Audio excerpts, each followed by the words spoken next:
Page में अब लेकर के स्क्रीन पे आ रहा हूं। यहां से बोर्ड एग्जाम में सवाल ही सवाल बने हैं, बहुत सवाल बने हैं। अब सवाल है कि महिला आरक्षण विधेयक लिख के रख लो। अगर 2026 में यहां से सवाल नहीं आया तो तुम जो कहोगे हम वो करने के लिए तैयार होंगे। 2026 में एक सवाल आपका यहां से बनेगा, एक सवाल आपका आएगा, एक सवाल आपका आएगा। और मेरी बात फिर से सुन लीजिए, एक सवाल आएगा और वो एमसीक्यू नहीं होगा बल्कि क्या होगा, शॉर्ट होगा। अब आप सोचेंगे कि गुरुदेव आपने किस बेसिस पे ऐसा बोल दिया, तो चलिए मेरी बात को ध्यान से सुनिए। अक्सर क्या होता है कि जब भी कोई नया टॉपिक आता है बोर्ड एग्जाम में, अब ये मैं अपने हैक्स जो हैं वो बच्चों के सामने लीक कर रहा हूं और आपके सामने भी लीक कर रहा हूं, ध्यान से सुनिएगा। तो हमने क्या कहा कि अगर मान लीजिए कि कोई सवाल कभी किसी वर्ष में एमसीक्यू आया तो अगले वर्ष उसका एक शॉर्ट या लॉन्ग क्वेश्चन बनना तय होता है। एक वर्ष में किसी एक टॉपिक पर एमसीक्यू दे करके बोर्ड ये साबित कर देता है कि इस पर हम अगले साल बड़ा क्वेश्चन कर दे सकते हैं। क्योंकि 2025 में अगर ये टॉपिक से क्वेश्चन आया था, तीन सेट में आया था, तो 2026 में शॉर्ट बन सकता है। क्योंकि टीचर की ये जिम्मेवारी हो जाती है कि अब वो टीचर अब इस टॉपिक को बच्चे को डिटेल में पढ़ा देगा। तो मेरी भी जिम्मेदारी हो चुकी है कि भैया मैं इसको डिटेल में पढ़ा दूं ताकि शॉर्ट हो जाए। चलिए समझते हैं कि महिला आरक्षण विधेयक 2025 में 3 सेट में 3 सवाल बने एमसीक्यू है। अब सुनिए, महिला आरक्षण विधेयक को समझने से पहले मैं एक चीज आपको क्लियर करवा देता हूं। ये एक ऐसा विधेयक है, ये एक ऐसा विधेयक है जो महिलाओं के लिए राजनीति में सीटें आरक्षित करता है। जैसे कि विधानसभा में, जैसे कि लोकसभा में महिलाओं के लिए सीटें आरक्षित करता है। समझ गए? 1996 में पहली बार ऐसा प्रयास किया गया कि भैया ये अधिनियम पारित हो जाए, लेकिन ऐसा नहीं हो सका। ठीक, पारित नहीं हो सका, पारित नहीं हो सका ये। ठीक, फिर उसके बाद मार्च 2010 में महिला आरक्षण विधेयक, तो महिला आरक्षण विधेयक राज्यसभा से पारित किया गया, किंतु जब निम्न सदन लोकसभा में आया तो इसे पास नहीं होने दिया गया। यानी ये जो आया था विधेयक, ये बिल नहीं बन पाया। मेरी बात समझ में आ रही है क्या? जब तक दोनों नहीं पास करते तब तक ये बिल ना बन पाता और तब तक ये लोगों के सम्मुख जो है वो आ ना पाता। तो ये उस समय पर कह सकते हैं कि नहीं पास हुआ। फिर इसका प्रयास आगे और किया गया, तो 2023 में ये अधिनियम पारित हो गया और इसका नाम होता है नारी शक्ति वंदन अधिनियम। तो अब यहां से 2025 में सवाल आया था कि महिला आरक्षण विधेयक को और किस नाम से जानते हैं, तो इसको हम जानते हैं नारी शक्ति वंदन अधिनियम। क्या ये बात सारे बच्चों को क्लियर है? एक बार फटाफट से बताओ। फिर देखो, और ये 2023 में पहली बार जो है वो पारित हो चुका, यानी सफल, और पहली बार प्रयास किया गया 1996 में। ठीक है, अब इसके तहत क्या करते हैं? इसके तहत लोकसभा, राज्य विधानसभा और दिल्ली विधानसभा में महिलाओं के लिए कुल सीटों का 1/3, और मैंने ये बातें पिछले साल भी बच्चों को पढ़ाई थी बेटा, मेरी बात ध्यान से सुनिएगा। मैंने ये टॉपिक इतना जो है पिछले साल भी बच्चों को पढ़ा के भेजा था, है ना? तो सर 1/3 यानी कि 33% जो है आरक्षण मिलेगा महिलाओं को 3 जगह पर, लोकसभा, राज्य विधानसभा और दिल्ली विधानसभा में। ठीक सर, समझ गए इस बात को? यह विधेयक 128वां संशोधन है।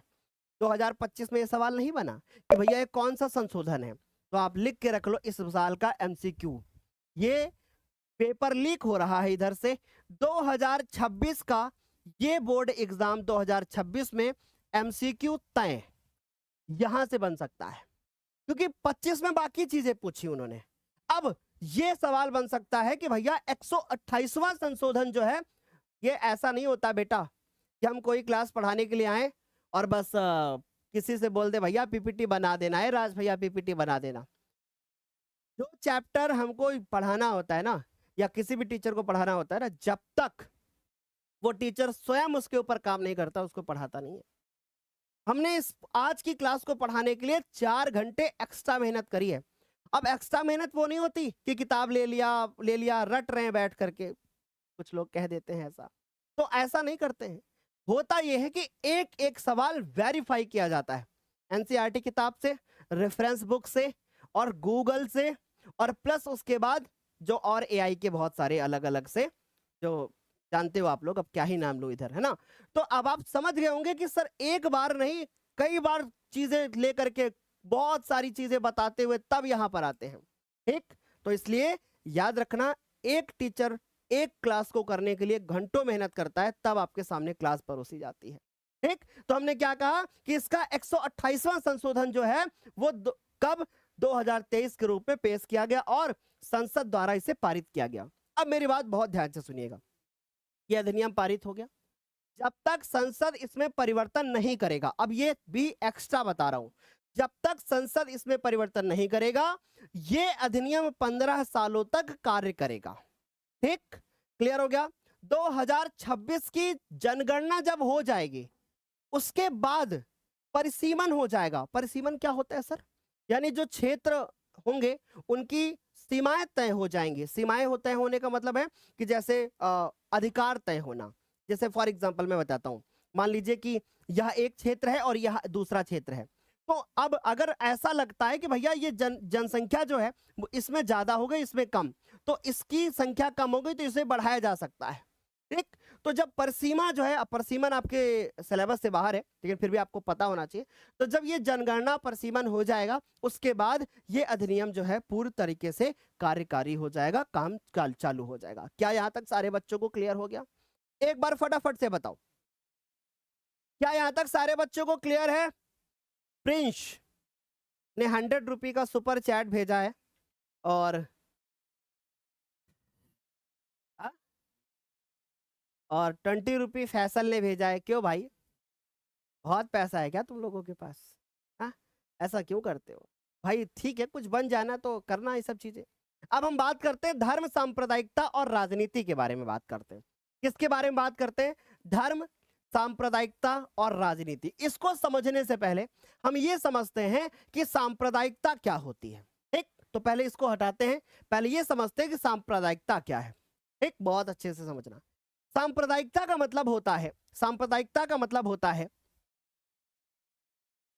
सांप्रदायिकता का मतलब होता है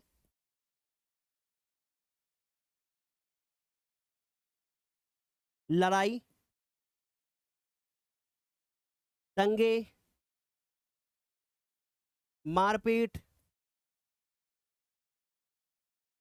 धर्म, जाति, विभिन्नता। सुनते जाइए, ठीक। मतलब सांप्रदायिकता का मतलब कि हम, जैसे हमने कहा मैं किसी एक संप्रदाय का हूं, मैं हिंदू समाज से आता हूं, आपने कहा कि मैं मुस्लिम समाज से आता हूं, हम लोगों के बीच में विवाद हो गया, लड़ाई झगड़े हो गए, क्योंकि आपको कुछ और सिखाया गया, हमें कुछ और सिखाया गया। आपकी सोच अलग है, हमारी सोच अलग है।